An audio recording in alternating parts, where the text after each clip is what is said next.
সংখ্যা জগৎকে আপনি যদি ভাগ করেন তাহলে আপনি দুই প্রকারের সংখ্যা পাবেন, যার একটা হয় বাস্তব আর একটা কাল্পনিক।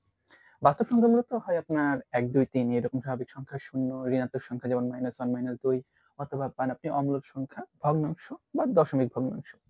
এরপরে আপনি আরেক ধরনের যে সংখ্যাটা পান সেটা হলো কাল্পনিক সংখ্যা, অর্থাৎ যে সকল সংখ্যার সাথে আপনার আয়োটা যুক্ত থাকে, এরকম 2 আয়োটা বা 5 আয়োটা বা -6 আয়োটা। এখন একটা কাজ করা যায়, সেটা হলো আপনার বাস্তব সংখ্যা এবং কাল্পনিক সংখ্যা এই দুটো একসাথে করে আপনি নতুন আরেক ধরনের সংখ্যা তৈরি করতে পারেন। যেমন আপনি এখান থেকে 2 নিলেন, 2 আর এখান থেকে +5 আয়োটা, +5 আয়োটা, এই একটা সংখ্যা তৈরি করলেন। এই রকম সংখ্যাকে বলা হয় আপনার জটিল সংখ্যা। এরকম উদাহরণ হতে পারে যে -6 -10 আয়োটা, এটাও একটা জটিল সংখ্যার উদাহরণ। এবং কিভাবে বুঝবেন জটিল সংখ্যা? যার একটা অংশ থাকবে বাস্তব এবং আরেকটা কাল্পনিক অংশ থাকবে। এবং এই ধরনের সংখ্যার একটা আদর্শ আকার রয়েছে। আদর্শ আকারটা হবে আপনার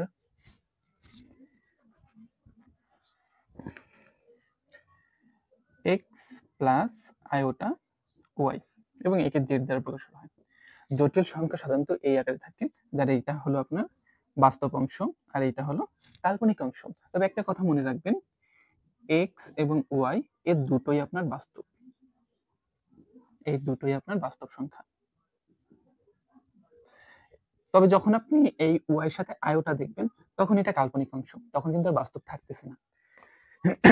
এখন একটা বিষয় আসে আমাদের ফাংশন। আমরা সাধারণত ফাংশন কেমনে প্রকাশ করি?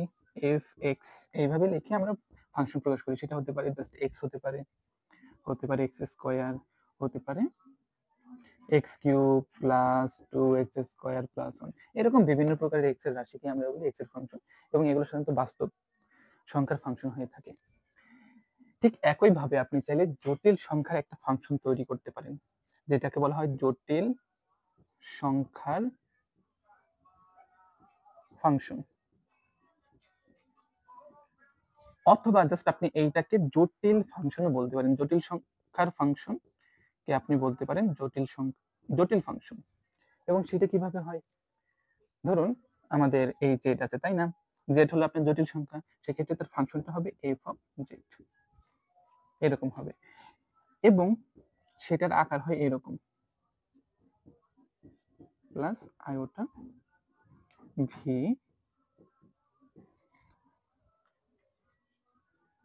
দেখুন এখানে ফাংশন অফ জেড বা F of Z is equal U plus I V. এখানে ইউ এবং ভি দুটোই এক্স এবং ওয়াই এর ফাংশন।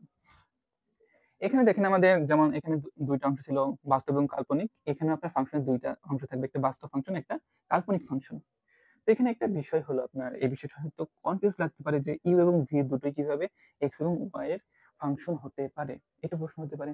আচ্ছা, এটা খুব সহজ ব্যাখ্যা দেওয়া যায়। আমরা একটা সহজ ফাংশন কল্পনা করে নিই, এফ জেড সমান সমান জেড এর উপরে স্কয়ার, এটা একটা ফাংশন। আমাদের জেড সমান সমান এটা ধরে নেওয়া আছে। সেক্ষেত্রে আপনি এখানে মান বসিয়ে দেন, এক্স প্লাস আয়োটা তার উপরে স্কয়ার। এখানে স্কয়ার প্লাস বি স্কয়ার সূত্র হবে, তাহলে এইটা আগে a square plus 2ab plus b square. এটার মান কি পাবেন? এটার মান আপনি পাবেন x square plus 2x iota y. আচ্ছা, এখানে দেখেন আয়োটা আমরা কি জানি, আয়োটা এইটা সমান সমান আসলে -1, তো এটার উপর স্কয়ার মানে রুট কেটে যাওয়া, তাহলে এখানে রুট কেটে গিয়ে আপনার প্লাস -1 ওয়াই এর উপর স্কয়ার থাকবে, প্লাস 1 মাইনাস প্লাস এবং মাইনাস দুটো একসাথে হয়ে জাস্ট মাইনাস বসবে। আচ্ছা, মাইনাস হলো, একটু সাজিয়ে লিখি, X square minus Y square plus iota প্রথমে, এরপর 2xy। আচ্ছা দেখুন, এখন আমরা দুটো অংশ পাচ্ছি, একটা হলো এই অংশ যেটাতে আয়োটা নাই, বাস্তব অংশ, আর একটা এইটা পাইতেছি, দুটো অংশ পাইতেছি এখানে, একটা বাস্তব অংশ আর একটা কাল্পনিক আয়োটার সাথে একটা অংশ।